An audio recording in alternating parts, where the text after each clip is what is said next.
I'm going to call this city council work session meeting of September 9th, 2025 to order. Want to welcome everyone who's in attendance and who also has joined us online. These work sessions, if you're not familiar, are for council to receive information, also to discuss some items of interest to the city. We do not vote in work session, nor do we carry any of these items upstairs to our 7 o'clock meeting. After council's had a chance to discuss the individual items, I'll open it up for public comments. With that, the next item on the agenda is new hires, police department, Chief Price.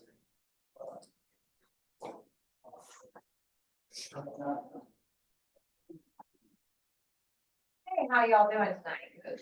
Pretty good.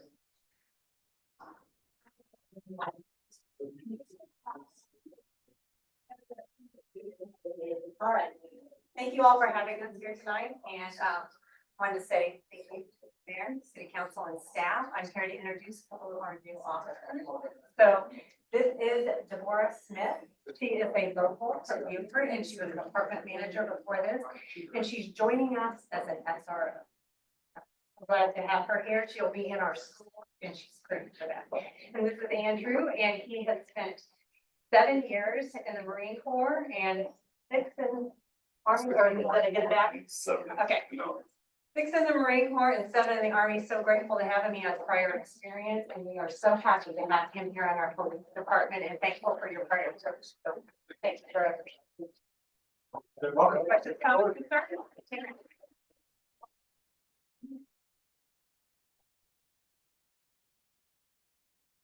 Okay. Next, we're having an employee compensation study discussion. Alan Eisen, present that to us.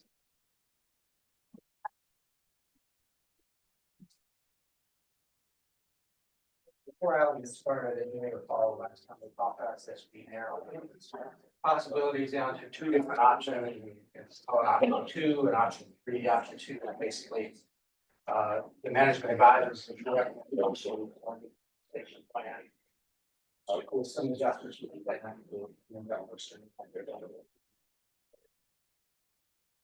Option 3 adds some additional funds to our public safety and the public works personnel. You also asked for greater fidelity on the ability to sustain those increases. And so this presentation for discussion is given tonight with those things in mind. So I'm going to go ahead and Yeah, if I go through the first few slides quickly, because they were pretty similar to what we had last work session, but just to give everybody a background, the MAG report presented their report back in July during the work session, and then staff leadership on the committee to review the MAG report. Here are the various scenarios, and then we analyze the implementation scenarios with a long-term financial model. Our financial advisors first trial. As the city manager mentioned, we now have 2 scenarios, scenario 2 and scenario 3 we're working with. The committee recommendation, committee recommended scenario number 2. Scenario number 2 includes an additional 3.5% cost of living adjustment for all employees retroactive to July 1st. There's adjustments to bring employees to new pay grade minimums. And we also met with the departments to discuss the MAG report and make some adjustments. It also includes making sure that we are up to the Beaufort County living wage pay amount. And the overall impact for this scenario is fiscal 26 is $640,000 short that we're planning to use on fund balance for. Here's kind of a high level, the different breakdown of the cost, what we had already budgeted for in our fiscal 26 budget, and showing that remaining budget impact for fiscal 26 of $640,000. Scenario 3, we included or added public works as well to the $1,000 per year increase for all firefighters, police officers, and public works employees, with the exception of department directors and part-time employees. And the fiscal 26 budget impact is more is $830,000. Here's a summary breakdown of scenario 3. Here's kind of a side-by-side comparison of the two scenarios. Got to see what those differences are and what the overall cost is for both those scenarios and the budget impact. Fiscal year 26. Just looking at fiscal year 26 impact, we wanted to see kind of where we are for fund balance for our general fund, parks and tourism fund, and stormwater fund, and how we plan on using fund balance to cover that shortfall fiscal year 26.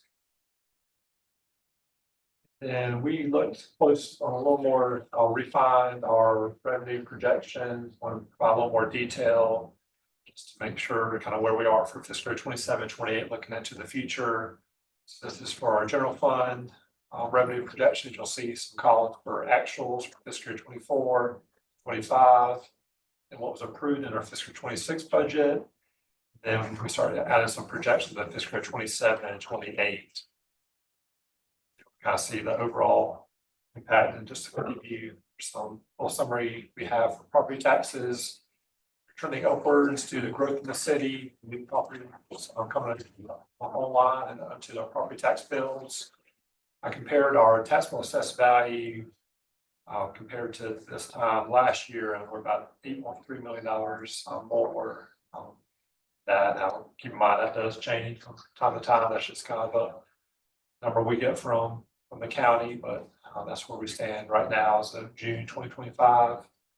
So have seen growth in our franchise fees with the Dominion and BJWSA, so into that a little bit upwards as well. And for intergovernmental revenue, it's projected to increase with additional funding from the town of Port Royal for fire services. We have an agreement with them based on the rooftop count, and so this moves forward. They probably will likely pay a little bit higher amount going forward as well for the personnel for the fire department. And then there's a fiscal year 25 issuance of debt for a fire truck. That was a one-time transaction. That's a little bit kind of throwing off some of the comparison numbers. You see that the issuance of debt down at the bottom. But taking those revenue numbers compared to our expenses, scenario 2 for a general fund still show the positive increase in general fund fiscal year 27 of $43,000, then an increase in fiscal year 28 of $223,000. Or scenario 3 it does show a decrease in fiscal year 27 $108,000, and then I guess I would say a smaller increase in fiscal year 28 of $68,000 for a general fund. And we also look at the revenues for parks and tourism fund, keeping the same comparison, looking at historical and future trends to put this together. For here, our hospitality and local accommodation taxes keep on showing growth the past few fiscal years. We get that trending upwards a little bit. Interest revenues decreased due to both expected lower interest rates and also spending down the remaining balance of our parks and tourism revenue bond. And we had our one-time issuance of debt fiscal 24 on that revenue bond. Looking at parks and tourism fund impact, fiscal 27 has an impact of $255,000 on scenario 2, and then it turns positive, positive 79,000 in fiscal 28. And that's because we had 2 debt payments in fiscal 27, but we only have 1 debt payment fiscal 28. And then for scenario 3, showing more of a decrease in fiscal 27, 287,000, and then a little slight increase in fiscal 28. Those projections. And finally, stormwater funds. These are revenues are pretty flat. Nothing too much increase or decrease. But they've been kind of steady. I showed there's a little bit of growth over the past few fiscal years. And same thing with the parts and tourism revenue, bond interest revenue will decrease, lower interest rate, and the spending down of the remaining stormwater bonds. So those scenarios show decreases for the stormwater fund. They are pretty nominal, but I just want to kind of highlight where those are with that. that's kind of where we stand. Happy to answer any questions. And And going back to the scenarios for 2 and 3, the summary on your page. Yeah, going forward, after this next fiscal year, going forward, what is going to be the cost to the city, if we take, let's say, scenario 2 or 3, because we're not going to be adding a 3.5% COLA, I don't think, every year. It might be 3%. yeah, And the adjustment to minimum and the compression adjustment, I would assume if we do either one of these scenarios, that's going to shrink going forward in fiscal year 28. And also, is this additional $1,000 for police and fire? Is that an annual thing or just a one-time? just one time thing. I hope we have this for this fiscal year. Okay. 26. So it's $1,000 increase to the annual salary. Right, so the increase of the annual salary is year over year, so it's not $1,000 a year, but you still have that salary of what it is, yeah. Yeah, because I'd like to know what the final revenue, or the cost will be, when we come to budget time, just to have an idea going forward. That's the sustainability I'm thinking of. Do we have the money to cover? Yeah, the $1,000, the way this projection is just kind of one time in fiscal year 26, we're adding the $1,000 for those employees. But that does carry forward, going forward in future years. So they get 1,000 each year? They get just $1,000. No, they just get the additional $1,000 as a baseline this year. This year, This okay, year. that's what I want to find. But it will But it will carry over, so if you're making Years. 50,000 this year and then that 1,000 gets you to 51,000, then next year you're gonna make 51,000 as well, so it'll carry over, still be that. I get that, yeah, Right. that's what I wanted. I didn't know if it was gonna be like 1,000 every year. And Mayor, you asked about the compression adjustment. The compression adjustment only applies during this year when we are realigning salaries based on our new That compensation. makes sense, and then in 5 years, we might have to redo it. Right. Yeah. Right, yeah, so those, that's the minimums and those compression adjustments are about a one-time expenses. Yeah, just want to make it clear, 'cause Yeah. I see that sometimes when you. Yeah, I heard pretty quickly. Will there be things in place going forward so we don't get this disparity in compression in the years going forward? Yes, So I think our plan is to do compensation thing every 3 to 5 years. Right. Or 3 years or so. If you do it every 3 to 5 years. Readjust. Readjust. yeah, once you adjust the compensation table for compression, you don't have to adjust it again until you adopt a new pay schedule. And MAG does have some software that HR can use to kind of update our information and compare it during the odd years that we don't have a full compensation study to kind of see where we are with our competitors. When you ran the models that showed the projections for what this would cost, what percentage did you plug into the COLA? Yeah, 3%. So you did 3%, okay. So this year we did in the original budget, we did 3%. You did 3%. And then we added 3.5 to the scenario. So next year we budgeted for 3% COLA. Yeah. Well, we haven't budgeted yet for next No, I year. mean, you know it. So here's my question, Alan, and I'll try to articulate this. These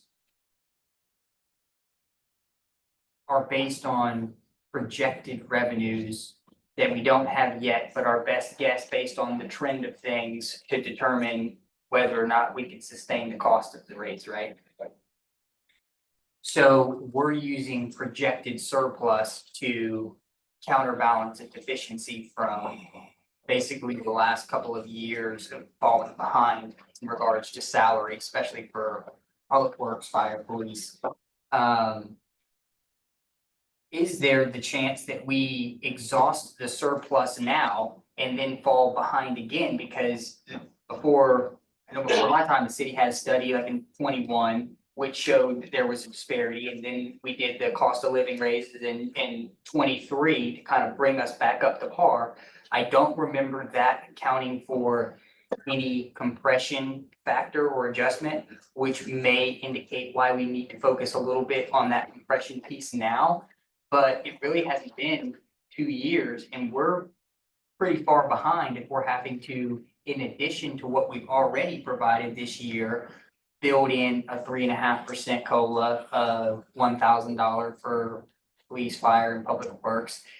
And then that's in addition to your adjustment to minimums and compression and all of that. So my fear would be that we exhaust the projected surplus that we don't have yet, but hope to have, and then this isn't enough to keep us from falling behind again, like we clearly did from 23 to now. Or am I misunderstanding that?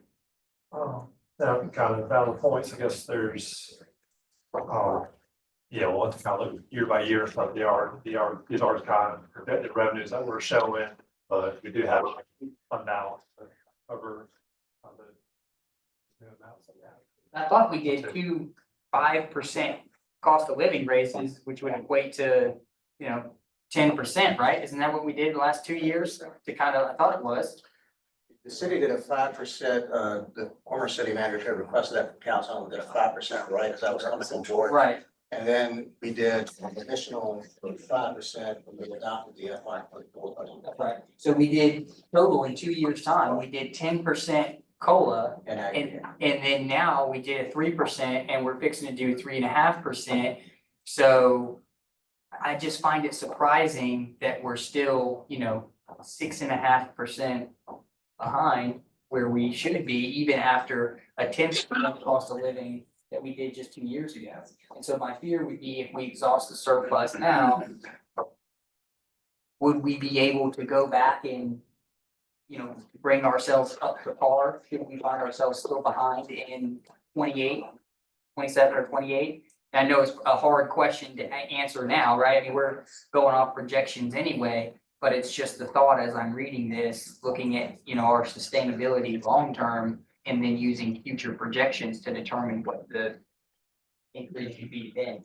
Councilman, I think it's a very reasonable concern. At some point, this council will need to make a decision, a budgetary decision. That's what we want to keep, maintain quality employees, which we have now. And if we need to evaluate what that would cost, and then we need to evaluate everything that we're doing and determine, again, like we spoke of, Mayor, what are our core competencies? What are the businesses we want to be in? Do we need to stop doing something we are doing? Or do we need to increase revenue, or do we need to do a little bit of both in order to keep the quality of personnel we need? Those are hard decisions that this council is going to have to make in the next 2 years. So it's a reasonable concern. I was just wondering, I'm sure you don't have this figure, but if you can get it for me, based upon what our percentage of human resources, where the budget went towards human resources, what will this do to that percentage? How much more will it be going? Will the total budget be going towards human Yes, resources? overall, I think personal cost is right around $20 million that's coming to mind, so I think it's around, about 70% of the budget usually is kind of where that gets. Approximately, which is kind of, it's pretty common for most entities to spend between 60 and 70% of personnel. Councilman, I did run the numbers on this earlier today because it's a question I had, so I thought someone else might have it. So for our 26 budget as a baseline, our personnel costs were $19,773,225. Our consolidated budget, once you back out our $28.5 million capital budget, is $45,288,740. So that means we were spending 43% of our budget devoted to personnel costs. Now, that is fairly low compared to most small to mid-sized municipalities who normally their budget is enough for personnel costs, 55 to 70% of their operating budgets are eaten up with that. Depends on the size city you are and the kind of services you offer, that will vary. But we're not really out of sync with what the norm is. In fact, we're a little on the low side when we consider the consolidated budget. So if we adopted, say, scenario number 2, what would that bring us? I have not done those calculations. I just, don't want to get out of whack in that Right, respect. yeah. It's a good So- concern. So, assume that employee retainability somewhat has to do with workplace environment. Then the other factor would be, are you paying a commensurate with other, localities, right? Right. So, as long as we assume that the workplace environment is desirable, then we're always gonna be in the situation of trying to match other municipalities. Yes, sir, that's correct. Otherwise, It's not going away. so I guess what I'm saying is that, you know, as long as we have a desirable workplace environment and they're not leaving because they don't like the place, then we're always gonna be dealing with matching other municipalities, so we don't lose employees just because of, right, we're paying. And the private sector would also. And the private sector, yes. Want to be competitive. We're not matched, but competitive. Yeah, and that we're gonna have to deal with, right? And Alan, on the indirect cost, part of the benefits, do we anticipate any, talking to the state now with the healthcare and insurance, are you foreseeing any increases in that coming up? We don't have state health insurance, but we have it through another provider, and those increases have been pretty steady in the past few years or so. But the city has been able to absorb those increases. Of 8%, yeah. We've been fairly successful with our broker negotiating. We anticipated 50% this year and it came out. Came out about 8 or 9. Oh, yeah. Yeah, and a lot of that's going to depend on our experience. So I'm just wondering how we're doing in terms of keeping our people, safe and healthy and all that kind of stuff. That's a big thing. Because that's going to impact your rates. Sure. Yes, pretty significant claims last year. I drove on that recalls. And I will keep. Those were not accident driven, however. Correct. So, Maybe this question was answered. I don't recall what the answer was. I think that we were gonna further compare the longevity bonuses compared to what we have now versus what the report outlined. Did we take a look and see how ours compared or not I yet? have not yet. Okay. Sorry. No worries. I would like to see that maybe before our first reading. Maybe we're doing everything, or maybe ours is better, but I just think that there's value in having that longevity bonus to reward people who've been here for, 5, 10, 15 years to kind of incentivize that they stay. We do have a longevity bonus program. One that Matt report recommended was more just for everybody on their annual every year, but we do have one where it's every 2, 5, 10, 2, 5, 10, 15, and 20, a one-time payment of 2.5% of their salary. We do have that kind of program in place, but I'll kind of compare it with what we're doing now compared to what Mag is recommending and see kind of what the overall cost would be. How does either of these scenarios place our employees salary wise compared to our Port Royal, London, Hilton Head areas? Yeah. Are we ahead, par or I what? think we'll be on par with those entities and also entities that are comparable to our size throughout the state as well. They looked at other cities like Casey and come to mind as well. With firefighters, police officers and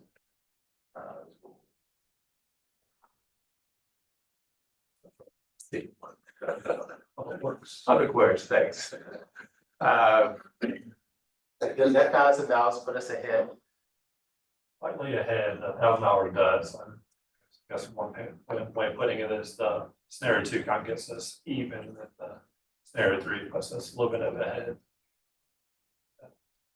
That's hard to gauge though, because it was a little bit hard to pick out from the study, like I think the numbers they were using were probably averages of all of the cities they analyzed, but it was kind of hard to pick out where we fell individually.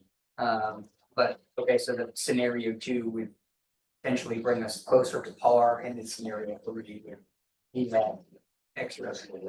Yeah, and I know that scenario 3, there's a $830,000 delta in between what we set aside and what we would be, committing to with scenario 3. And I think some of the forecasted or projected revenues provide way by which we can do that. I'm more in favor of that option just because I think the additional $1,000 per police, fire, and public works would be that much more helpful for us as far as our retaining goes. But that's just me personally, and I was in favor of the scenario 3 last time, only just with the inclusion of public works being added to that, because I think it falls right in line with the services we provide. Any other discussion? I just got one other question to follow up on Josh's concern about whether we'll have the money going forward. Are you confident that we'll have the money going? Good question. I'm more confident in scenario number 2, just, scenario 3 is kind of, it's a little bit close. What I would prefer to stuff, some of these long-term projections, especially these revenues. So I think scenario 2 is us, even where we should be, and then we can always revisit this our next fiscal year, so let's see kind of where we are, but I feel like scenario 2 kind of gets us to where we should be, and kind of going back to Councilman Scoletti's point a little while ago.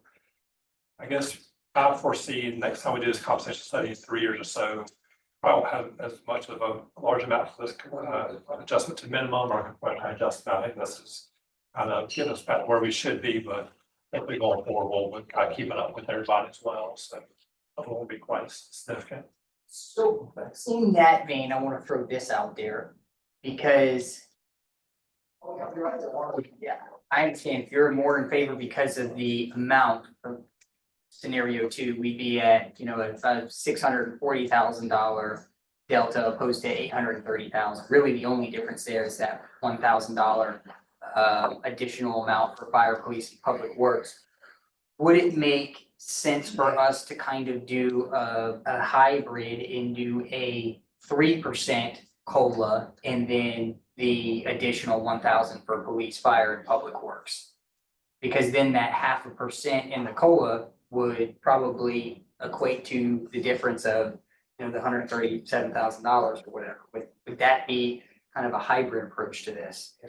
Ran some different scenarios, we did different COLA numbers and stuff, and what we really found out is that really the COLA doesn't really make that much difference as we thought, especially like a 0.5%, I don't think will make up that difference. We have to go into 1.5 less or something, maybe more in line, but we did our scenarios different ways. So, you remember JJ? I think.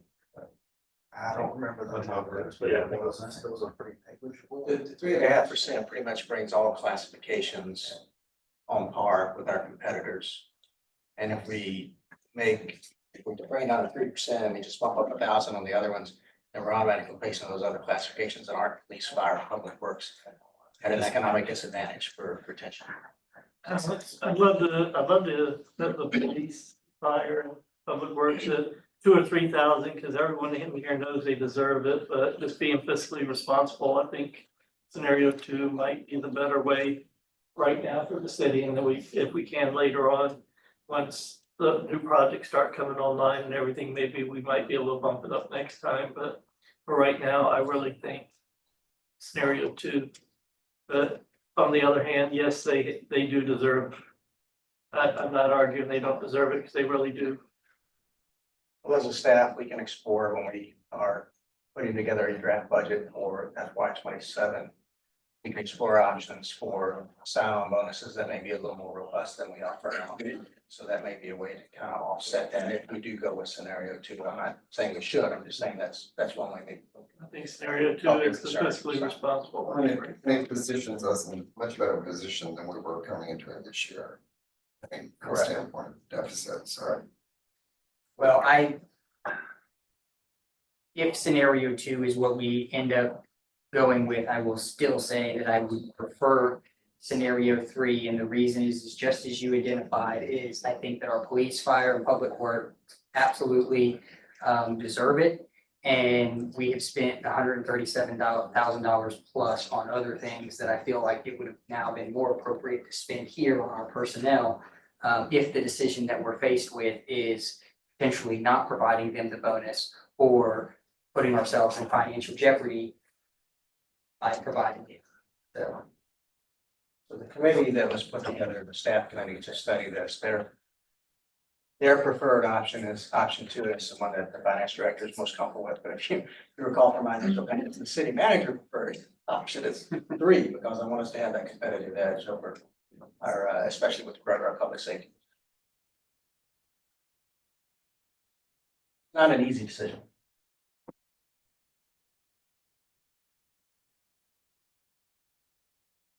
What staff needs from council is a consensus on the direction we need to take, because the next steps in this process will be for for staff to put together a resolution for your consideration that adopts a new compensation plan, and then an accompanying ordinance that would account for any budget amendments that need to take place to put this into effect. So those are the next steps. So ideally, you would have enough direction tonight to bring those items to the resolution and the ordinance for reading in October. It'll just be option 1 or 2. What's that? It'll be option 1 or 2. Then we'll get 2 or 3. 2 or 3. I mean, 2 Two or 3. We'll have to settle on one, because that's how the ordinance will have to be written. And I favor 3. well, again, we don't vote in here. I just don't have nods. We don't, so. I would like to say favor on number 4 with 3,000, but that doesn't work financially, so I would say being fiscally responsible, I think number 2 would be the best way to go. Well, we haven't heard from the public yet, so I don't know if you want to get public input on this. Sure. Anybody from the public wish to speak to this? Okay, hearing none. Oh, okay, good. Hey, I'm Stacy Applegate. Yeah, Stace, come on up. You gotta get your picture on the screen. Give us your address and name again. Stacy Applegate, 1301 Green Street. How often do y'all do comp studies? 3 years. Yes, Rob, stand up, name, address. Thank you, Rob. K Hill, 608 Carter Street.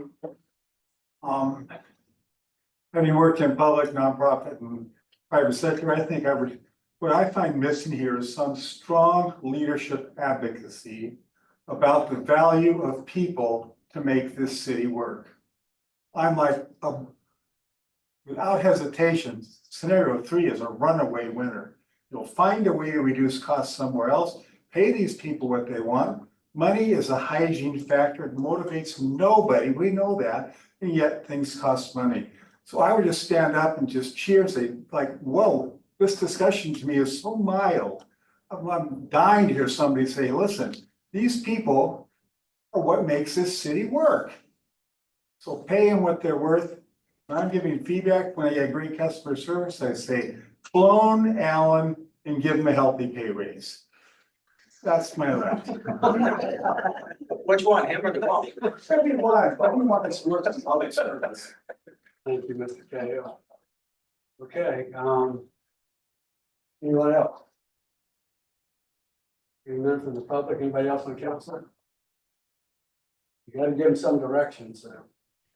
Well, Mayor, based on what I'm hearing, staff will prepare a resolution and an ordinance that is commensurate with the information that was presented to you in scenario 3.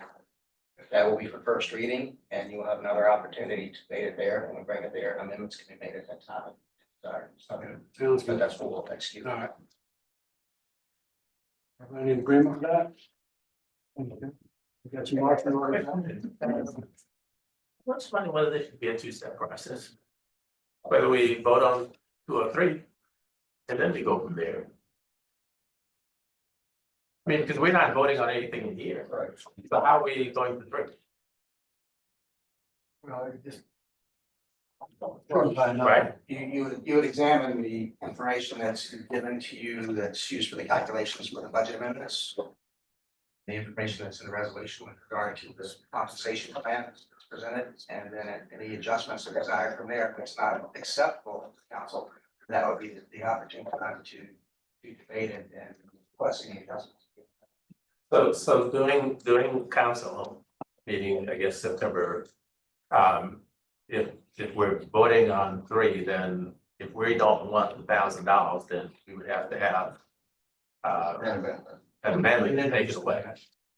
Take it away, yes, sir. And you can do it between first and second reading. Okay. Democracy in action. Okay, thanks. Okay. Thank you, Alan. Moving on, because we've Got to get moving here. A discussion on gifting certain items in the Beaufort History Museum collection. Scott, you want to add all this up? Well, already there. I'm on paper. You're ahead of the game right now. I actually printed out, yeah.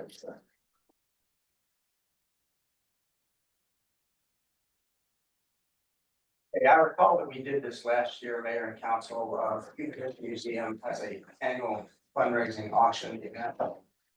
And we need the city's promotion off, we belong to the city, but the funds would be for the betterment of our Beaufort History Museum.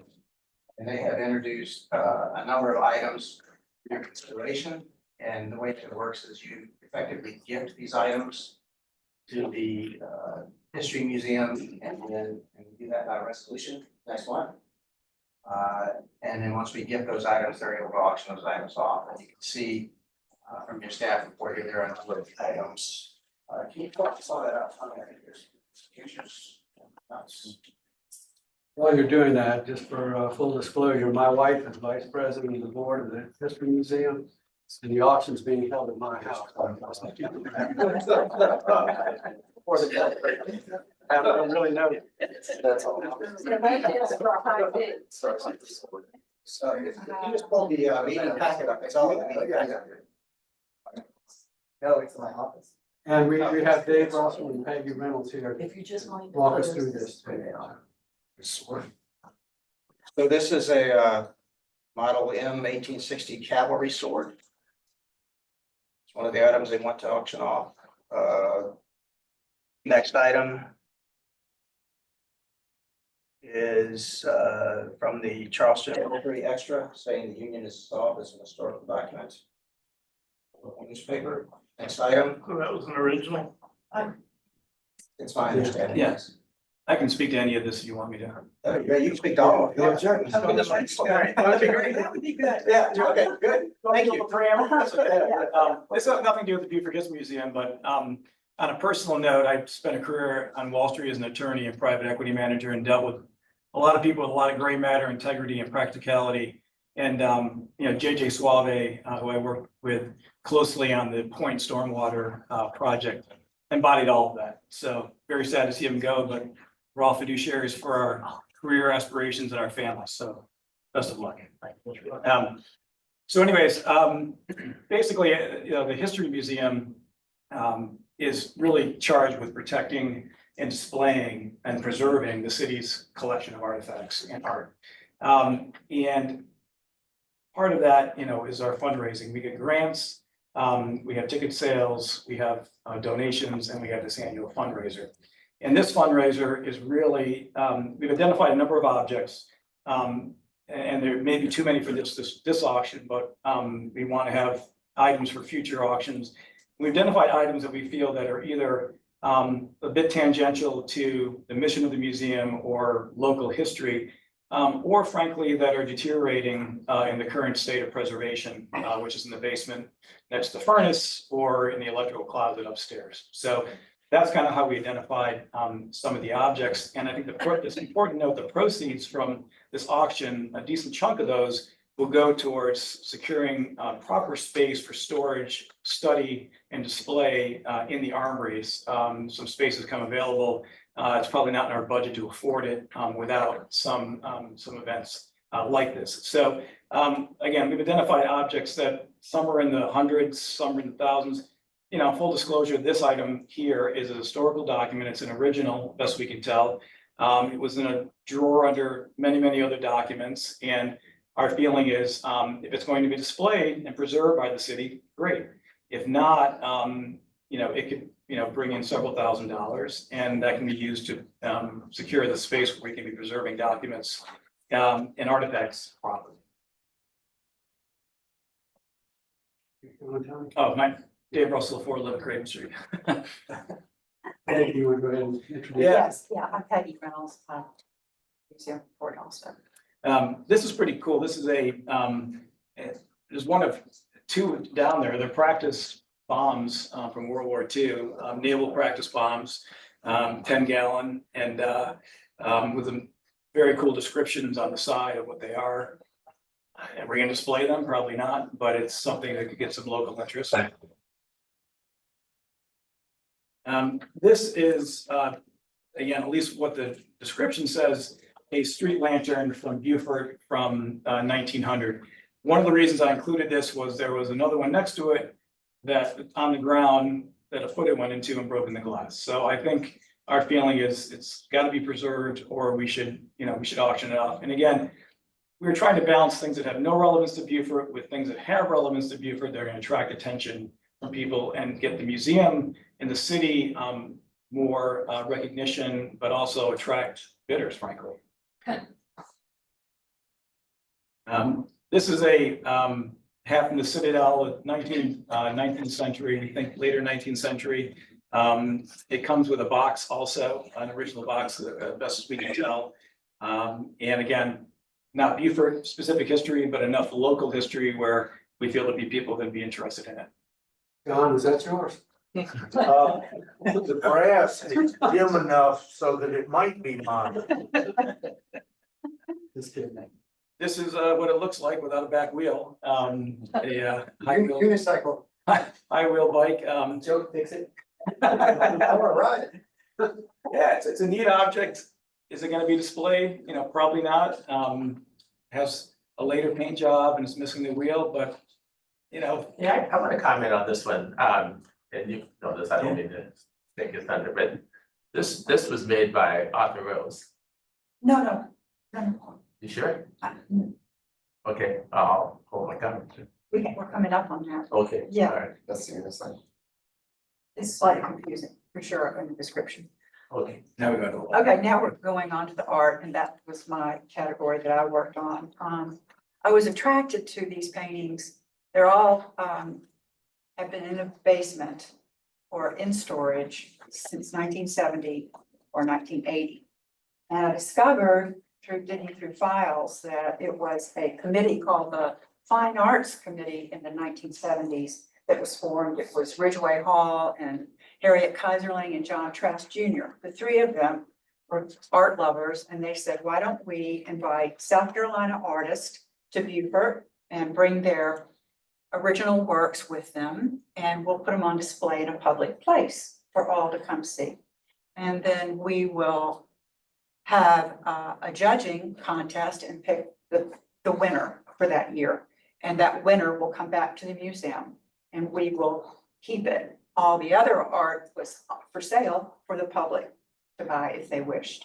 So what I have discovered were all the winners that are in disrepair in the storage areas. And I do mean broken glass and frames that are coming apart, covered in dust, and just not respected at all. And so the original intent was to keep them and display them. We have no place to display them. And quite frankly, I don't think that's a focus attention for the museum. We have other things that we do that are a lot more important, like education, et cetera. But this one is a Elizabeth O'Neill Burner. She was a very well-known Charleston artist who also developed lithography, helped develop lithography in the 1920s. And this is a lithograph. All three of these listed, 1, 2, and 3, are prints, lithographs, and they are signed by her. That makes them more valuable than if they were just run off in a factory somewhere. 1, 2, and 3, they're called Mackey Point 1, which is a physical place here out on 17, I think. Is that where it is? Close to. And then the Shadowed Wall, the number 3, is in Charleston. So this is a scene from Charleston. But she brought them and donated them to the museum. She won that year. Next is a large pastel painted by James Moore Rhett, a local artist. And obviously it's the facade for the USCB building. And that's up in our auction. We think it has a lot of interest for Beaufortonians, but it's quite large. Beaufort College is what that actually is. I Right, believe. Beaufort College, right, excuse me, what did I call it? Yes, US. it is. Oh, yeah. It is now, but it was originally the Beaufort College. Exactly. I believe. It's still in existence. And the painter is, if I'm not mistaken, Billy Rhett's grandfather, Yes, okay, or William Rhett's great Well, grandfather. Great-grandfather. well, great grandfather, great grandfather. Yes, that's correct. And then we come to the Arthur Rose sculpture, the unicyclist, not to be confused with the one-wheel bike, but Much more prepared for him now. very confusing. But he was a very well-known South Carolina artist, professor, head of the art department at Claflin, and taught a lot of talented artists like Leo Twiggs, who has been in the news in the most recent years for the triptych that he did for Can I the throw church. out something just to ponder? Yeah. So Leo Twiggs also taught me, you wouldn't know it from my artwork, but. Well, I haven't seen it. But I I'd think like to it see is it. our course that I moved on. Just something to think about. I mean, wouldn't this be nice to return back to Claflin? I mean, Well, that's where it's- he spent his entire career. I know they would very much appreciate having it. And, You know, if someone buys it, then it is, but it's up to them with what they. well, I was That's what they thinking of skipping that step.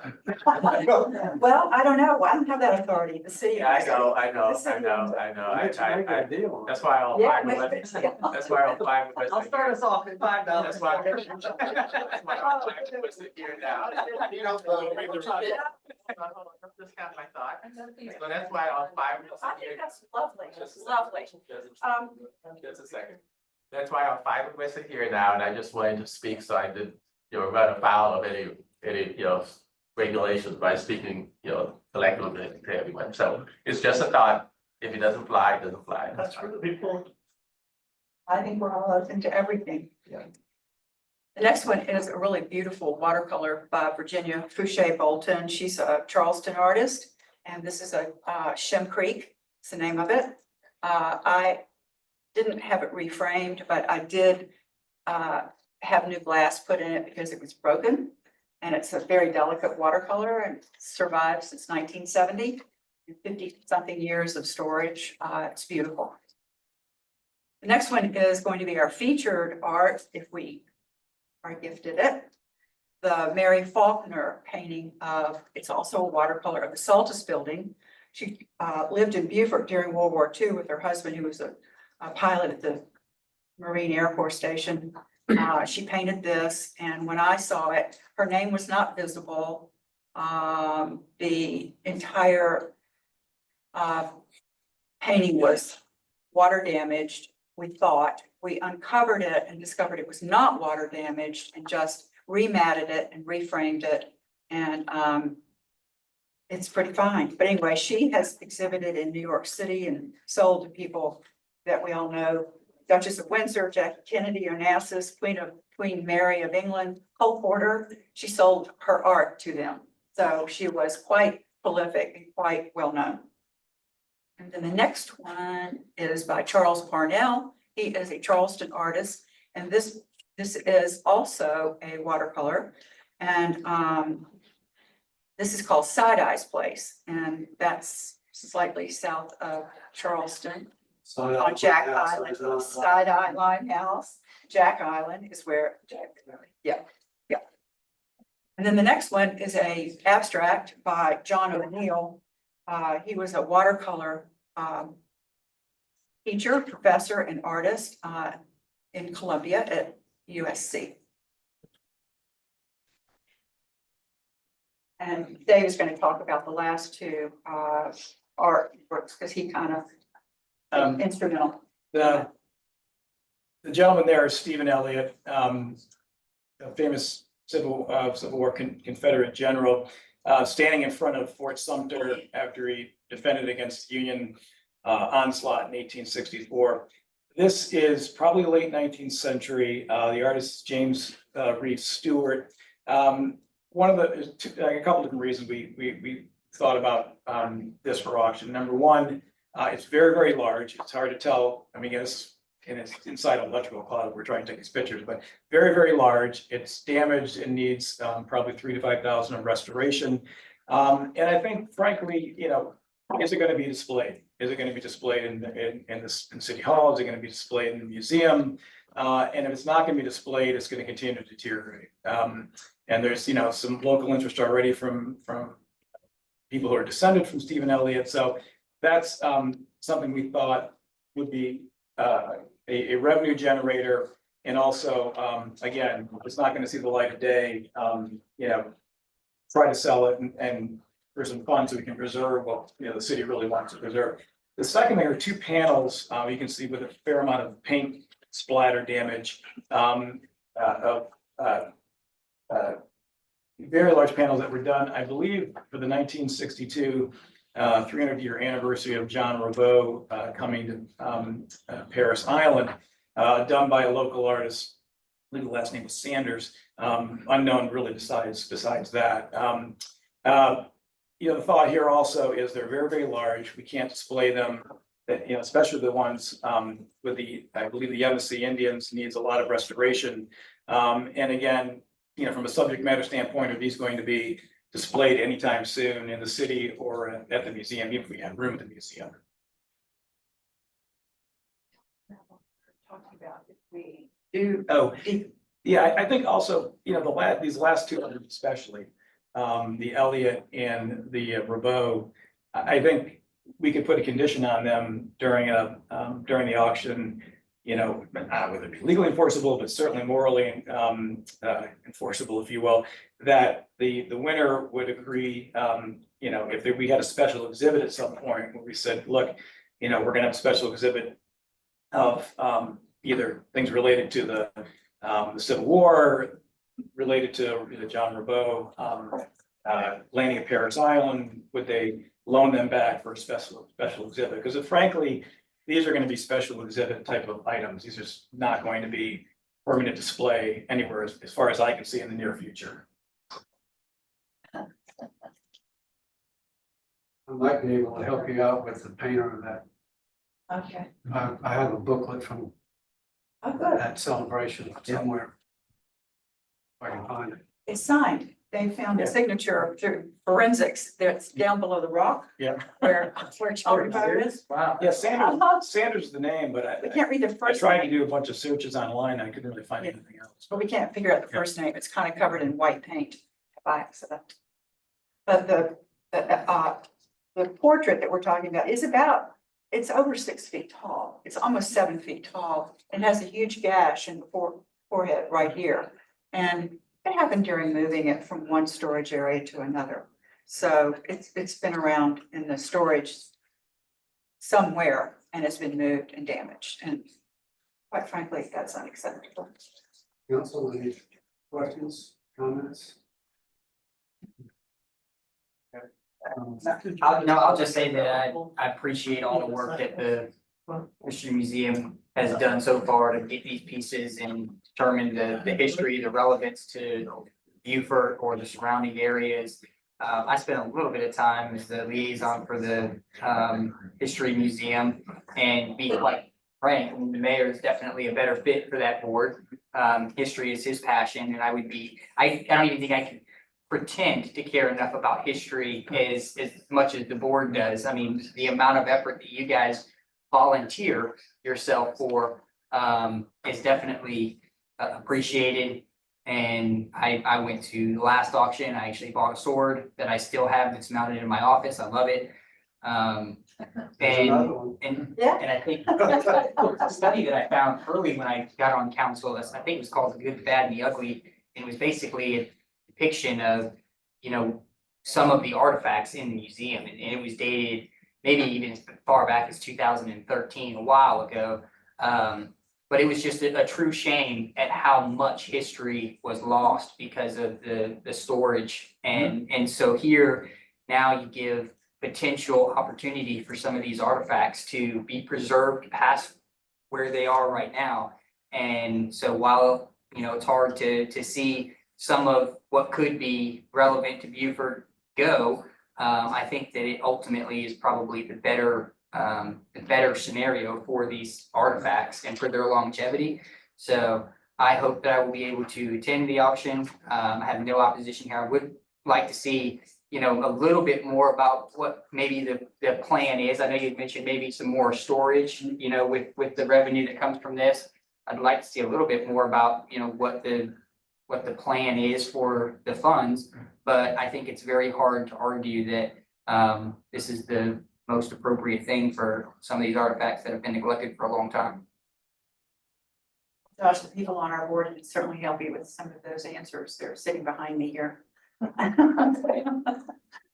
So I'm not gonna oppose, although some of these I have questions whether or not they should be in the auction or not, but I'm not gonna oppose it. The one thing I am gonna ask that you do pull is the unicycle that sculpture that I think Councilman Mitchell has a point that, you know, he'd like to see about trying to get it to Claflin where the artist was from. And maybe do that, but if that's okay with you, Councilman Mitchell. Yes, okay. You know, besides that, I'm not gonna pose anything. I have questions on some of them, but I'm gonna let it go. Do you guys have any alternate items picked out, just in the event something like this happened, or? You just go. I think we have enough on here where if there were certain items where, again, because I think we identified these, whether they all go in this year's auction or next week. And we felt there might be some attrition from council's decisions. So I think we're fine in that regard. There is a machine gun in the basement downstairs, but we can't sell that yet because I have to get decayed. The Beaufort County Historical Society has also donated, or wants to sell a picture. I think it was planned too, just one thing to add. It's south, it's got a Beaufort shrimp boats, it's a red picture. So, anybody else?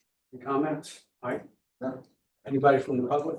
Oh, God, that's my wife. I need your name and address, please. Amelia Kramer, 162 Spanish Point Drive. I would like to say, I know Mr. Mitchell was looking at the sculpture, and I also had the same sentiments about the Beaufort College picture, that should be given back to them.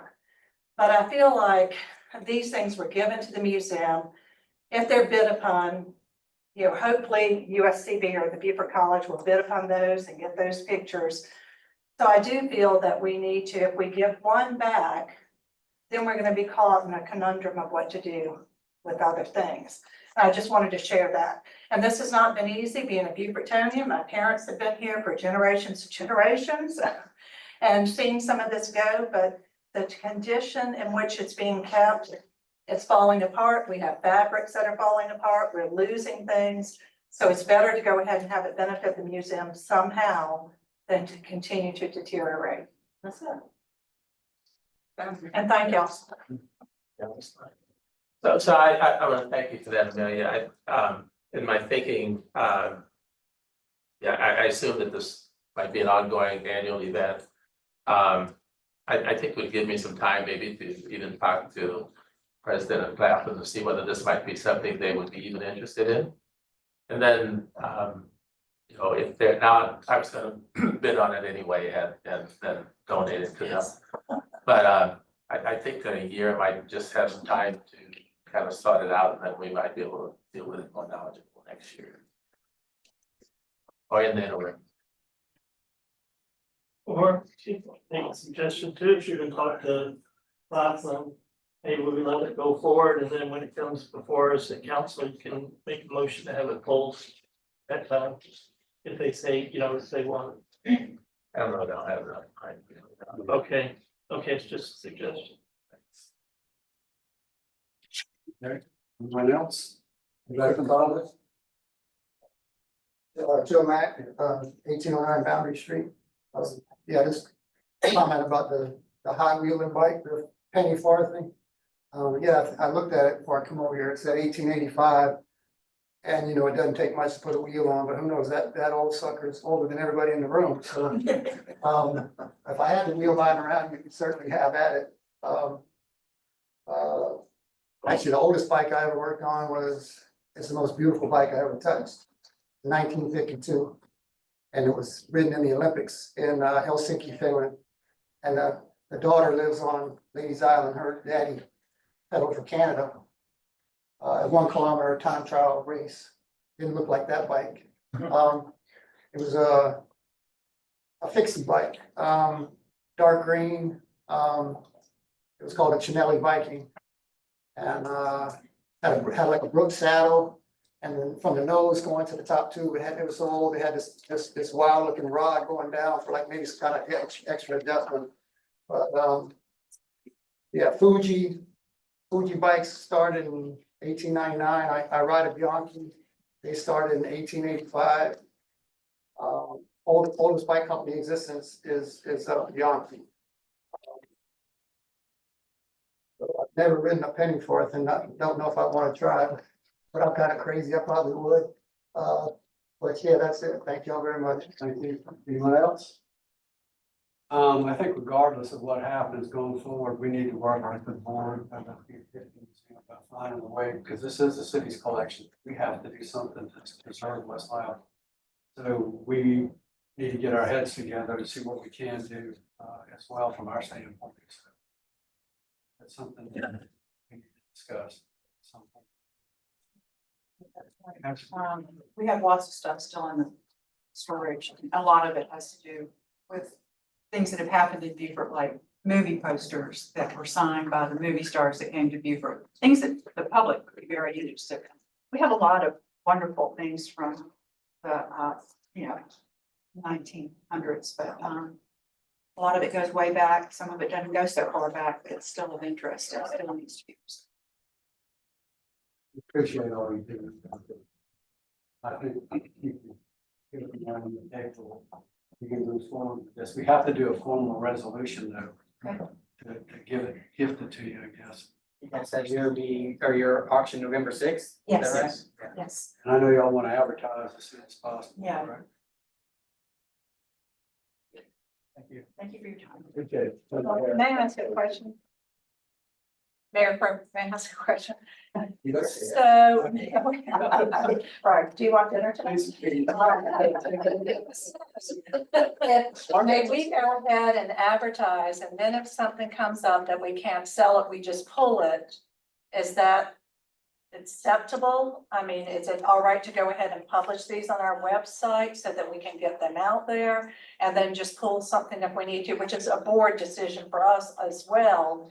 But I just need to know, may we do that? And then, of course, it's all contingent upon y'all's council. Just a request on my part is that one item be pulled, that's it. That I'd asked for I the think you can. unicycle. I think it would be appropriate to advertise, just have a disclaimer on there that the items are subject to final approval. That's good, if you could pull this one item, I appreciate it. Okay. Sounds good. Appreciate it. Thank you for clarification for the resolution. Are we including all of these items?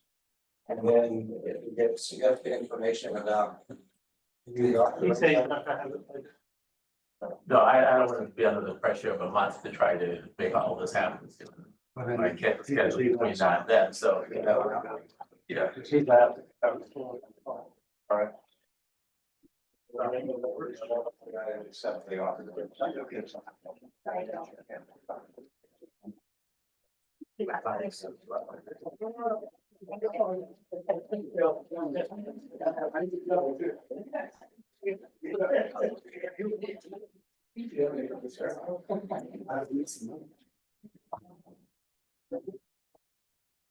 Okay, next on the agenda is Historical and Initiative Subcommittee. Kurt?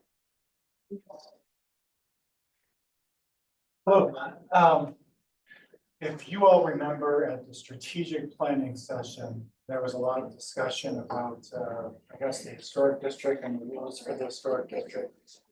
Planning Commission had made a recommendation. It didn't move forward.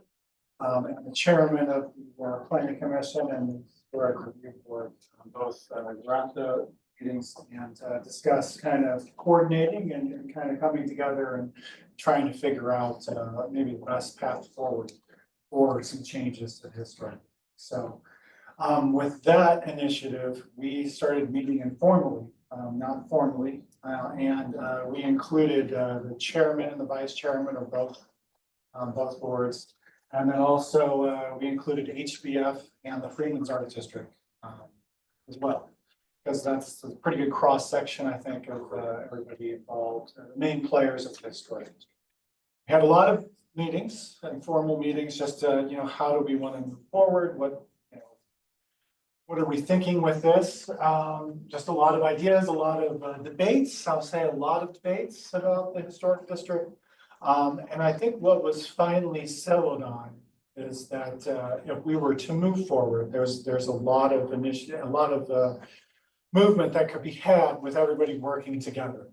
And we kind of just came up with some of the challenges of the district and the history of the district and what was being faced, and thought that we needed to formally come to the city council with a recommendation to maybe create this subcommittee to actually start working on things. And then with that recommendation to add maybe members of the community, maybe members of the chamber, bank, financial advisors, just maybe a collection of other citizens who could build, kind of a really strong committee to kind of look at the historic district and propose some things in the future. So, again, it started with maybe the code changes, but the thought is that we need to formalize this. So we start having, notice for these meetings, and nothing was decided. That's why we're here. And then just including the members of the community to kind of come up with something maybe robust, or just discuss things in the future. But again, the main thing is, I think everyone is talking and coming together and wants to do something, and thinks that members of the community should be involved with whatever we come up with in a public forum. So that makes sense to everybody, hopefully. Yeah, I was gonna recommend, because I noticed here under establish a task force, I would like to personally see some residents of the Northwest Quadrant, that area on there, or neighborhood representatives, or a combination of both. And I think that there's a trust factor involved, and to make it really, moving forward, I think you just have to have that buy-in. So if you could add those two. And I think that's how this started, is we had the chair, it became a lot of issues, right? There's a lot of history with this, and I think instead of proposing something informally to the planning commission or the HRB, I think everybody felt like best to get everybody involved, because this is a major thing. And the more people that are, especially, that could offer advice and improvement to things should be allowed to, instead of just sticking it with those two boards. So that's kind of where we're at. So I think You need neighborhood people, I agree, because there's gonna be mistrust if you don't. and I think with that, I think we just, if you think this is a good idea to do, who would, should we open it up as like a application process, or, are there specific people that you think should look at? Well, if it's a city task force, do we have to go through the same thing we do for boards and commissions or anything like that, where we interview them, or we just let this be done by the group That's what we've itself? done in the past. Yeah. I think you would, but if you wanted citizen representation, you would probably designate a seat for each neighborhood. On the task force. Now, this is for the Northwest Quadrant, right? So No, I was, the whole historic district, we talked about Northwest Quadrant, but I think we decided it's really the whole historic district. Wow. I think that sounds good on the surface, but neighborhood that's gonna be impacted mostly by what we're trying to do is gonna be the Northwest Quadrant. And my concern is that we wouldn't want to unduly have what happened in the Northwest Quadrant be dictated by people who don't live there. So that's something to consider. Maybe there's a few members. Of Northwest Quadrant on the committee. Just to kind of weight it right. so right now you got 7, right? Well, there's 6 people, but it's an informal, it's not really a committee, it's just, It's an informal subcommittee. it's an that's created informal by the subcommittee planning of the planning. But this is what was being proposed as the task force? No, Well, as a committee, if you want to call it a task force, I guess. Be formalized. So this is what's being, the makeup that I see here is what's being proposed as the makeup for the committee or the task force, right? I mean, we're subject to change, right, because we're talking about adding, how we're gonna add community members, but is that what's being proposed, aside from that conversation, is this body right here? Well, I think Seven. there's 6 people plus, or 7, I'm sorry, that's right, so the chairman of the HRB is also been on it. So yes, I think it would be those 7 plus whoever else, there's few, whatever you decide, each neighborhood gets a representative. So we have to decide if we're gonna open it up for interviews or whatever, but it sounds like we could potentially at least have room for 2 more seats that would be dedicated to neighborhood representation. And then you'd have a 9-member body, or you just open it up all together and you have interviews and determine who your task force is gonna be, whether they're some of the same or altogether different, just depending on what we get, right? So that's basically what we have to decide. Yeah. I mean, I think the objectives are pretty clear. The objectives are in line with, what the conversation has been as far as what we'd like to achieve for, I know the conversation's been Northwest Quadrant, but for the entire district. So I think the objectives are good, but the makeup needs to represent, members in the community. Yeah, it needs better. So, It needs a better makeup of the neighborhood. With this, I mean, these are great people on there, but they don't represent the neighborhood. Yeah, so the purpose of this is twofold. One, as you just spoke about, is to say yes or no, these are the objectives that this new body would need to look at. And then that would be memorialized in the resolution, which would be the charter task force. And then the second part is figure out who's gonna be on it, Right. what the makeup's gonna be. So those 2 things are what staff needs to bring this back to you for formalization. Any suggestions? see why we interview, open it up for, applicants and let, fill 9 spots on the task force or committee. Yep. And then go from there. So are you suggesting 2 citizen representatives who must reside in one of the historic neighborhoods or own property in one of the historic neighborhoods? Well, if Don't you're, need more than if you're looking at the background, it says the historic neighborhoods face the following unique challenges: aging structures, and that could be all over. Heirs property disputes, which is probably going to be mostly in the Mostly Northwest Northwest. Quadrant, no comments.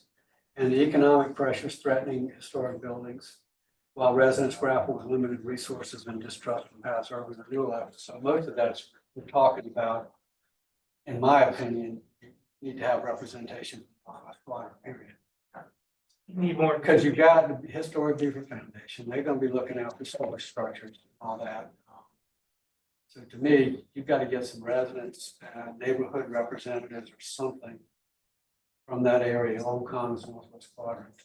You could always specify that for X number of residents, one of which must be from the Northwest Quadrant, in order to ensure that Northwest Quadrant is represented. I don't know if that would be adequate to address your concerns, Councilman Mitchell.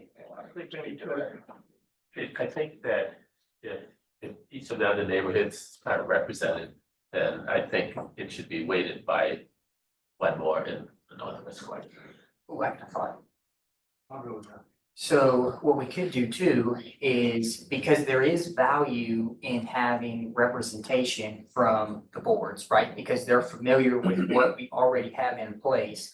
So, and that makes sense that it could be the chairman, because usually that's one that's been there for some time. So even in the event that we took the chair from our HRB That's what and I was our thinking. planning commission, Scale the people, scale the resources that you have on this down. yes. Because the HBF board chairman, Rob's already contributed to the objectives of what they're creating as sort of a baseline.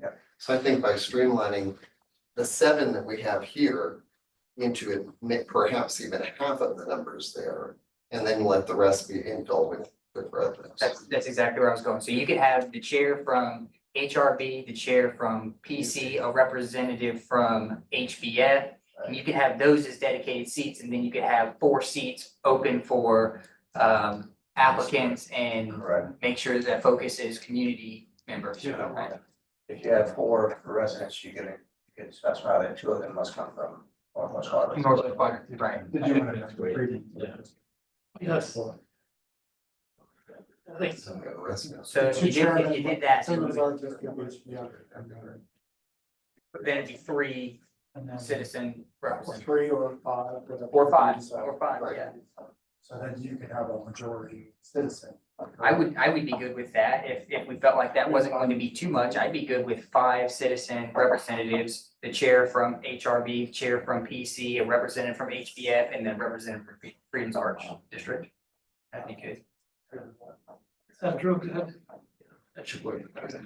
And are we okay with the objectives that were laid out? I think the objective. Yeah, I think that was a lot of good work. Sounds good. Any comments, Tony, you got somebody? If you live in the Northwest Quadrant, be careful because you might get, Two people online. or you're already appointed, you can't speak. No, I'm just kidding. Hi, good evening. It's Graham Trask, 1211 Bay Street. Can you hear me just to make sure? Yes. I'm slightly puzzled by this. As a significant historic landowner and building owner, I'm all for a focus on the Northwest Quadrant. What gives me pause was the assertion that this applies across the entire historic district. And so I'm wondering, don't we already have a code that regulates the historic district? I'm quite concerned that we would have some sort of subcommittee that can come up with something that applies across the entire historic district and not just the Northwest Quadrant. Now, I'm all for focusing on the Northwest Quadrant, and if that's what this is, fantastic. Is that what this is? I don't think it's exclusively. I think a lot of the focus is probably on the Northwest Quadrant, but I don't think it's exclusive. That, yeah, I see Lee's back there. Could she answer the question? You mind? I think I can clarify. Lisa Sunderland, Historic Beaufort Foundation. The original beginnings of this idea came with the mayor's meeting 2 years ago, talking about ways to create affordable housing opportunities within the historic district. And that sort of, jumped off the effort in taking a specific look at the vacant and dilapidated properties that are on the city's internal list. And there were some 28 properties that HBF and city planning staff surveyed over about a 4-month period and prepared a report with the intent that we would come up with some guidelines or direction to be able to offer some incentives for improvements to property owners within the district. So where the idea of the historic district came is that there are vacant and dilapidated structures throughout the whole district, not just the Northwest Quadrant. So that really sort of built that groundswell of what can we do to address all of those concerns. And council, jumped on it at the retreat.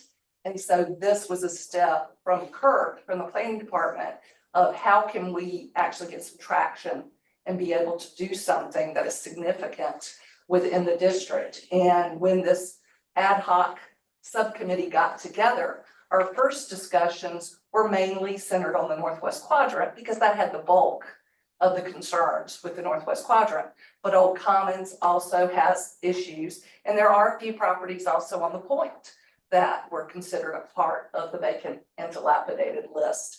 So we didn't want to just keep it in one particular area. We may do more focus in the Northwest Quadrant because it's going to require more attention, more work. There's already been a great deal of work done with previous studies in 2005 and also 2009, which can be a great backbone to help us get where we need to go. But we didn't want to limit the opportunities since there are also issues with properties throughout the district. Does that answer? Yeah, that helps, but fair enough. But and maybe it's just really defining and making very crisp the objectives and the goals of this subcommittee. I mean, you have a lot of strong personalities on that committee as I'm looking at it. And my concern is there is scope and objective creep. And that's my concern. And so if it's narrowly focused on vacant lots and dilapidated construction, that's one thing. But uh, having scope creep to relook at the entire historic district code, I think is dangerous. Anyone else? Yeah, one more on mine. Yep. This summer? Good evening. First, I just want to say, JJ, thanks for all that you've done for the city. We'll miss you. Getting back to the topic at hand, I agree with a lot of what's been said. I definitely think we need neighborhood representation, and probably if we're looking at the complete historic district, maybe it would be a weighted distribution, since Northwest Quadrant is the heaviest focus, maybe 3 from Northwest Quadrant and 1 from Old Commons and 1 from the Point or something like that. But I think it's real important that we have that neighborhood representation, because even during our day of service projects in the Old Commons and Northwest Quadrant, it's easy for us to find volunteers, but getting people to let us come and help them with their properties, it's very difficult because the trust is not there. So I think we really need to be careful to make sure we have representation, that everybody doesn't look like me and most of you sitting around the table. And also that, you know, we really have neighborhood buy-in, and beyond the neighborhood representation on the task force or committee going forward, I think it's really important that we communicate and get the word out. And I really think a series of town halls in the different neighborhoods would be really important, and having the city take the lead on that and really taking the information to the community and getting the community's feedback. Town halls are a great way to do that. And I don't think it can be a once and done. I think 2 or 3 at least would be really needed. And I think also what Josh suggested, narrowing the number of people on this original committee that's on the list tonight to those 4 represented areas: HRB, PC, Friedman Arts District, and Historic Beaufort Foundation, is a good idea. So I thank you for your comments, and I think it's great. Some of the recommendations that are in it to help folks be able to keep up their homes and still make them look proper, even if it's not the exact material. So thank you for letting me speak. Ms. Summer, can you give us your address, please, for the record? Yes, 915 Port Republic, and I'm also the secretary for the Old Commons Neighborhood Association. Thank you. Any other comments from the public? Washington?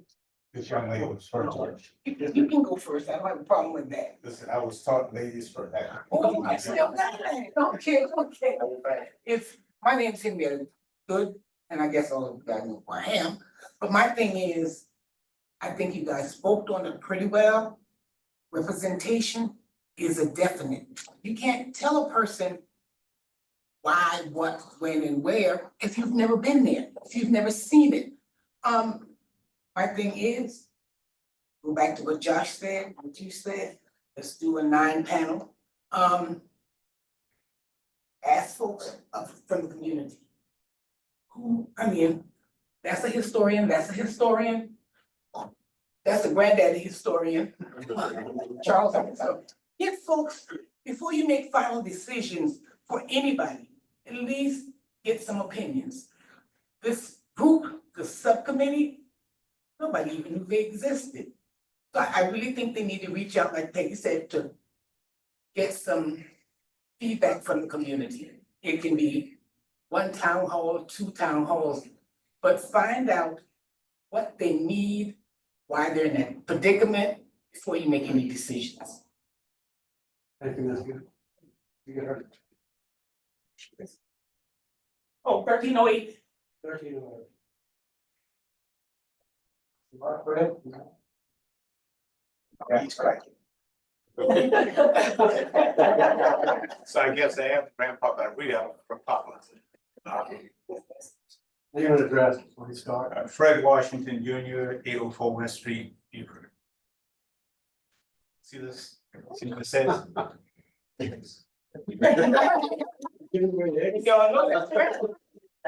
it's an original. I was hesitant about getting up, but the last time this meeting was held, there was supposed to be some discussion. I was more prepared then to make some comments. And I left my notes from that I should have brought. I know the Northwest Quadrant is important.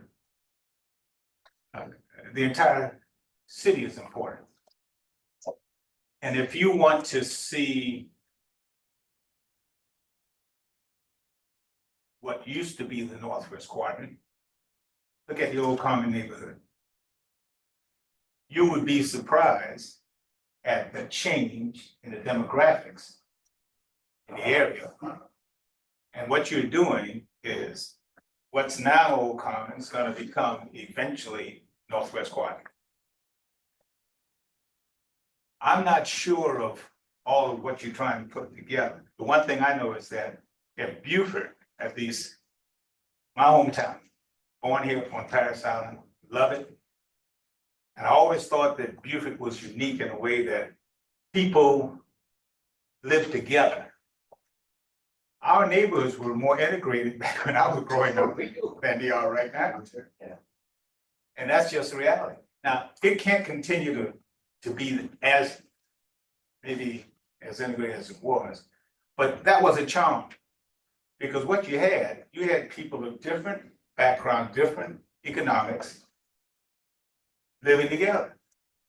You know, we talk about workforce housing and everything, well, a lot of the workforce people live right in the neighborhood. We had plumbers, we had 2 plumbers that lived right in the Old Commons neighborhood. We had other tradespersons that lived right in the neighborhood. Electricians, all those folks. So I'm probably speaking out of turn because I'm always pushing for, I know we can never go back to what we were. But we should at least consider what made us different. What made us unique? What attracted people? Yes, the environment attracted people. But there was something, we never had some of the disturbances because we had people who communicated, because when you live together, you stand a better chance of resolving your issues. So I'm hoping that we will figure out a way to continue some of that. Now, it can't, I know it's not going to stay at the same level because taxes and property values and everything makes it more difficult to achieve that. But it seems to me that there are some policies and some practices that can be put in place that will help decelerate that transition that's happening, what's happening in Old Commons, happening in Northwest Quadrant. A long time ago, Senator James Waddell talked about something called, you know, today, when we want to find resources, we find a way to do it. Tips. I mean, if we never thought about tips, you have a special something you want done, you create a tip. You generate income, you apply to a specific objective you have, and it works out. Well, I think we ought to find almost something that's similar to a tip to address a goal. Or at least what I think is what should be Beaufort to help maintain that interconnectedness of Beaufort, that where we have more togetherness. So, you know, Senator Waddell talked about a circuit breaker. Go back and all you guys, you know. I know exactly what that. Well, you know, sometimes you have to be creative. Maybe that's what you have to do. Look at something that will help us get to where we want to be. Again, I know the big stumbling block is Henry Chambers made the statement, Beaufort has been discovered, and once you discover it, everybody wants to come here. And when they come here, they bring the big money, and it makes the poor folks who are here, makes it a little more difficult to live. But somehow we have to pay some attention to keep some of it. Let's not become a cookie cutter community. Let's keep Beaufort's uniqueness in terms of how we live and work together. To me, that's always been unique about Beaufort. Even when integration occurred, we did not have the issues in Beaufort that many other areas have, because we had the willingness to work together. So I'm asking us and you powerful elected folks to also think about some of those tips like circuit breaker type things that will help contribute. Understanding that if you're a realtor, hey, look, you want the highest, your homeowner, you want the highest value you want to get, and all those good things. But let's blend some of that. Like I said, didn't plan to say very much, and I've overspoken, but Bobby James is gonna tell me to sit down in a minute. About to sit down. I think you just nominated yourself. But thank you for the opportunity. Okay, appreciate it. Well, this sounds really good. Thanks for stepping up to be on. Well, and one of the objectives, and I'll just read the priority number 1, is prioritize people. The program centers on empowering residents, ensuring preservation efforts enhance their quality of life rather than burden them.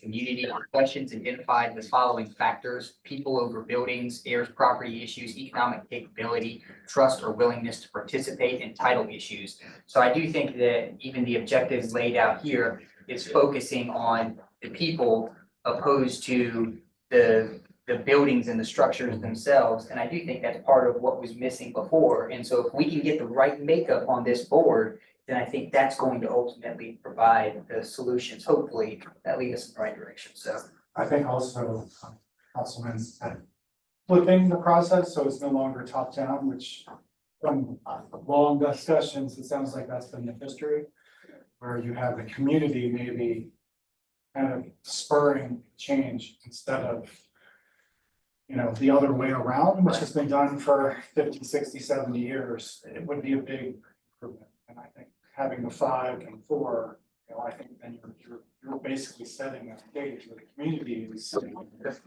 empowered now instead of the other way around. So I think Ms. Applegate, I know you're confident a bit to speak. Stacy Applegate, 1301 Green Street. I didn't realize that these things were happening. I mean, I knew that there was a meeting, I don't know, a year and a half ago or something like that, where there was a number of people around the table that were starting to talk about these issues. And then we just didn't hear about it anymore. And so this was kind of a surprise to us. So it was, and I'm the secretary of the Northwest Quadrant Neighborhood Association, but I'm only speaking for myself, not for everyone. So it was funny because when I was coming to this meeting, I was like, I think I have a Northwest Quadrant book somewhere up in where all my other stuff is. This folder are all the things that well, not all, but most of the things that have been studied with the Northwest Quadrant in the last 20 years. Henrietta, you're in here. I think you're in here. We've got the 2005 Low Country Council of Governments, City of Beaufort Northwest Quadrant Strategic Plan. The 2009 Northwest Quadrant Study Group presentation to the City Council. We've got Harvard University Affordable Housing Proposal, April of 2009. And this doesn't even include the folks that did the Northwest Quadrant Design Principles. There's a lot of good stuff in here that's already been done. So I really I was really sad that because I thought we had come kind of past this. Lots of neighbors should be represented. People who have lots of history, they're the people, right? So I didn't really understand about the task force, and I'm really glad that y'all are gonna put neighbors on the task force. Because that is super, super important, as you already said. People that know the history, know the issues. I mean, we have a lot of things going in the quadrant and the old commons to try to help people. With Love You for Neighbors Helping Neighbors. I mean, HBF, the Friesen Arts District, we all just need to come together. And anyway, so thank you very much for putting neighbors on the task force. Really, really appreciate it. Y'all have a tough job. But I would encourage you to kind of look and see what people have done over the last 20 years, their recommendations, things that have worked, things that haven't worked. 10 years ago, as you guys know, we were trying to get infill. I mean, there were incentives for infill in the Northwest Quadrant, okay? Times have changed. So anyway, thank you very much. I really appreciate everything you do. Anyone else? Charles Sanders, 1008 Charles Street, Charles on Charles Street. I agree with everything that's been said thus far tonight. And I would like, if there's an application process, I would like to be a part of that. I've been on Charles Street, the same house, 71 years. So I'll be a resource for you if you should need it. Thank you. So. You can talk.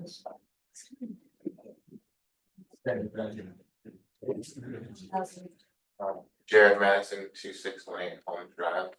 So I'm glad that the members of the community spoke. Is there anyone that could, I guess, reach out to them? Because there seems that there may be like barriers of entries to the application process and people don't know how to do the application process, but then you have these tremendous members of the communities that are showing up. So is there anyone that can just go out and reach out to these people like right now? Or even get the correspondence to see like who you also may know that's in that area that you believe would be of key significance to this.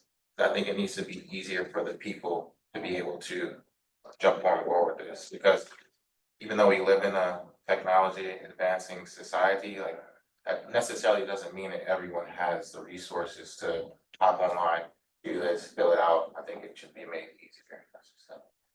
I think our PIO, Ashley Brandon, you'll get the word out on this, and we'll have it all set up for people to apply and come pick up an application, and neighborhood meetings as well. So I was gonna bring up is, we talked about, establishing neighborhood meetings, even in the neighborhoods that don't have them. That the old commons and the Northwest Quadrants do, if in the event that, we have applications go out, if they go out through those neighborhood meetings, I would imagine that most people here tonight will probably see those applications. Is that right? We can coordinate with the two neighborhood associations. I think that'd be. Stacy, you say your hand. Oh, no. We have to go door to door to get the information to people. I mean, I have to knock on doors and give them, hey, here's the critical repair housing information. Hey, Charles, please come to the work session tonight. I mean, that's how the information gets to the Northwest Quadrant people. I mean, we talk to each other. We go door to door. I do email people, but the majority of the people aren't getting my email. It is all about walking the neighborhood and talking to people. That's how the information gets out. So when I don't get it in a timely manner, it's hard for me to get to everybody. I mean, that's how it happens, right? I mean, it's me telling Henrietta telling people. The neighborhood association, do whatever it takes. Yeah, but it sounds like we need more than our usual process, and I think, that's important, so we can commit to that. I mean, Fred, he tells, there's people that tell other people, but it's verbal. Or even if there's like a community liaison that knows other members of the community that can do that. And I'm sure that that's kind of what you're doing as well, but it seems like it should just be an easier process for these members to speak specifically to council or staff. One of the things that Stacy brought up is not, young man brought up that everybody is not AI positive. Right. And the next thing is, like I said, Charles talks to people, Bobby talks to people, Fred does, but not everybody has a computer. Not everybody wants to trust you coming to the door because they don't know who you are. oh, they're coming to get this or they want to take that. They have to feel comfortable. So, my thing is, Stacy made her way through. She can walk to the door now and say, oh, come on in, Stacy, or they'll say, Stacy, what's happening now? You know what I'm saying? We need to make it more informal before we become formal. And one of the things that has always been my mindset is before you tell me how to do it, you ask the question, can I walk in your shoe? Which is easy, and I'm gonna give them out to you. I wrote that poem a while back because you can't tell me what I should or should not do. You know what I'm saying? Just because I look a certain way or, you know, my voice is a difference, it doesn't matter until you walk in those shoes. So that group that you're about to form, they need to walk in some other people's shoes. Just get comfortable, feel comfortable with them. I mean, I don't even know what else to say, except before you make a complete formal group, you need to talk to some people. Just liaison, be able to walk in the door and say, hey, how you doing, Miss Jones? Then she'll know you the next time. She won't be afraid, you know, because you're different from her. You got to feel like you can walk in their shoes before you can know whether or not their needs is legit. That's a village. And Beaufort has always been a village. So that's what we need to go back to our village status. You know, everybody knows everybody, everybody likes everybody. But 3 people can't just decide what the world is supposed to have. Sorry, I'm ending my conversation, got no more tonight. Another one, okay. Is it Ms. Molly?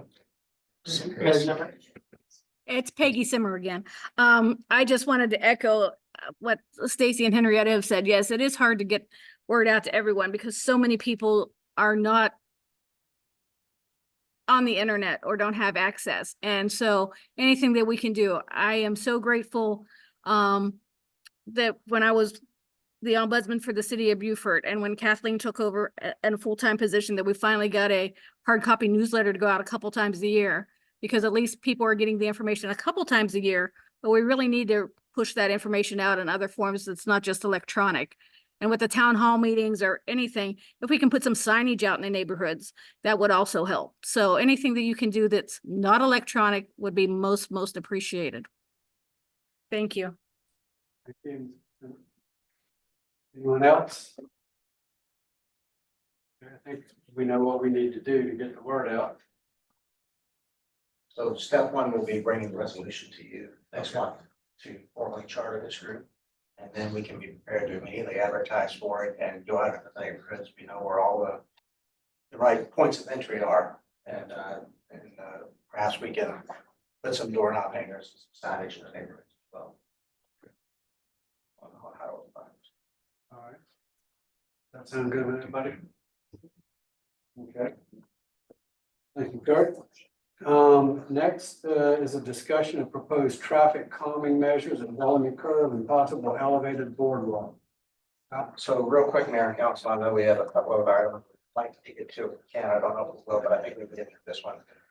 There's been some concern expressed over the years and recently by Andy Kinghorn and others to the DOT about the safety of pedestrians on the sidewalk adjacent to Bellamy Curve. Specifically the students who traverse that area every day going from class back to the student housing area. DOT, for what they believe are very good reasons, says that a guardrail is not feasible there.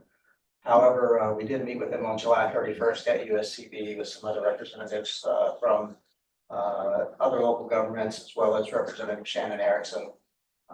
And what they are proposing as a result of that meeting is a restriping plan for Bellamy Curve. They're prepared to execute on it, but they don't want to do it without the concurrence of this council. And so, Tony, I don't know if you can go to page 53 or not in the packet.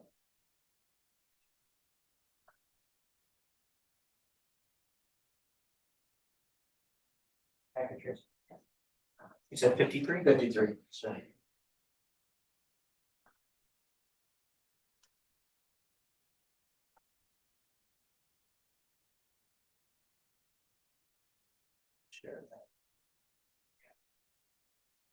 As you can see, the striping plan does not involve making the road any wider, making the road any more narrow. It doesn't change the physical dimensions of the road. What it does is it takes advantage of the natural margin that that road has to account for that curve. And it puts a striping plan in place to call attention to the severity of the curve. And the striping runs roughly from, I think you can see Chamber of Commerce building around the corner to beyond the office complex where Congresswoman Mace's office is. And so they are just simply seeking concurrence from the city to put that striping plan in place. Staff recommends that it be accomplished. And we try it out and see what we can do with it. They also recommended, in lieu of the sidewalk that runs adjacent to the Bellamy curve, to install a boardwalk. That would be a larger project, but it's one that I believe they would help us with, both in design and funding.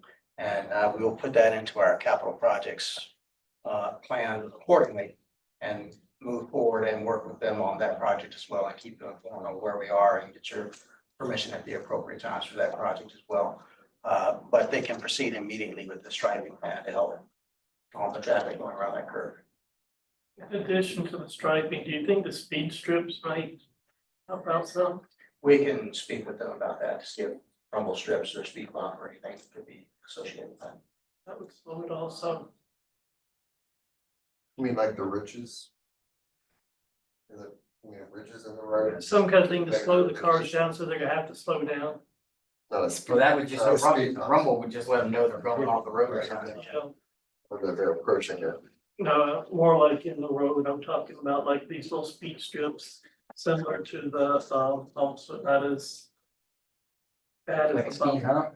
Not a speed hump, these little strips they could put about spaced out where you. They make noise. It's almost like they're Yeah. in the road. Yeah, Yeah. it's enough to get their attention. You see them sometimes, off ramps. So Because they, that's, so they stop looking at the phone and looking. if anywhere awarded it, that would be the location. Supposed to be off the phone anyway after September. That's right. So, what's next? We just let them know. Yeah, well, if there's no specific opposition from council, then I'll just simply let DOT know that they have concurrence from the city. It's their road, they can do it if they want to, but they're Correct. seeking, accuracy, they're seeking concurrence from the outside. Okay, great. So Mayor, moving on, I have a quick comment about it. Okay. Joe Mack, 1809 Boundary. So, yeah, don't know if DOT looked at it, but the city owns. I looked at it because a resident in Pigeon Point a while back, I mean, a real while back, said there was green space all the way from Bellamy Curve to Godfrey Road, which is at the very end of Pigeon Point, if you're going north. So the city, I looked at it before I come over here, the city owns, I thought it was all city the way he was talking, but the city owns from Bellamy Curve due north, maybe halfway, I don't know, at least to the end of Barnwell Bluff, the city owns that green space. And then eventually, and then it becomes private property. So I don't know how that plays into the boardwalk. Maybe we should just ask for a zip line and get a boardwalk there too. I don't know, but I'm just throwing that out there. Thank you. Okay, That's flashback. okay. Due to time, we have a meeting that starts at 7 o'clock and I'd like to be on time to do that. These next two, I think will probably, at least one of them require a little more discussion. You think so, JJ? Yeah, I think the next time is probably gonna take a little longer than 5 to 10 minutes. Okay, well, we can put that on and move it up to the next session. Does I agree with everyone? Okay, these next two items. Are the next two, or is there one that we can do in the last 10 minutes, SOP change? Maybe the The SOP change is pretty simple, council. Okay, yeah. Let's do that item. Council, this is really just one substantive change in the packet. You're on page 79, same thing.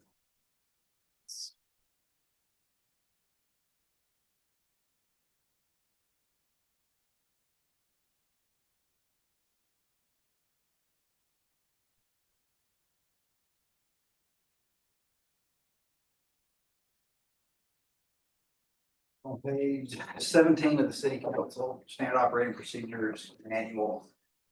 There was a section that should have been deleted before we approved that final draft. I don't think that we thought that much about it, but it already conflicts with section 2. And it just has to do with council appointments to advisory bodies. So say the Waterfront Advisory Committee is how this came to our attention. It makes sense for council to occasionally appoint members of council to these advisory bodies. So that was clearly wasn't our intention when we presented this manual. Languages were pulled from different manuals and backgrounds, and that already kind of conflicted numbers 1 and 2 there. So our proposal is to introduce a resolution to amend this to take out that section 1 and let section 2 control as to how members of council are selected or appointed to advisory bodies. Any questions about that? See how that did come up? Yeah. Yeah, so, but it looked like it was in accordance with provisions of state law, so is it? So again, the manual was pulled from various sources. That's just one of the little things that was pulled from, I don't remember what state it was. There are no state laws that prohibit it in South Carolina. That may have been one of the things that I pulled from North Carolina, because there are some restrictions on what types of boards and committees, council members and commissioners can sit on up there. I'm not sure exactly where that language came from, but it missed that final edit process. And again, I think section 2, which will become the new section 1, kind of outlines. I just want to make sure I fully understand it, because obviously this is directly impacting me and on being on the Waterfront Advisory Committee. Well, I do want to ease your conscience a little bit that the resolution that this council adopted establishing the committee takes precedent over this SOP for 2 reasons. 1, it's a formal measure in the form of a resolution, which is binding. And 2, it was adopted after this SOP manual was adopted. This simply corrects it for any process going forward. But your membership on that body is legitimized already. What do we need to do to correct it? We'll present a resolution at the October council meeting. Okay, with that, I'm going to adjourn this meeting so we can retire to the regular council meeting at 7 o'clock. Thank everyone for coming.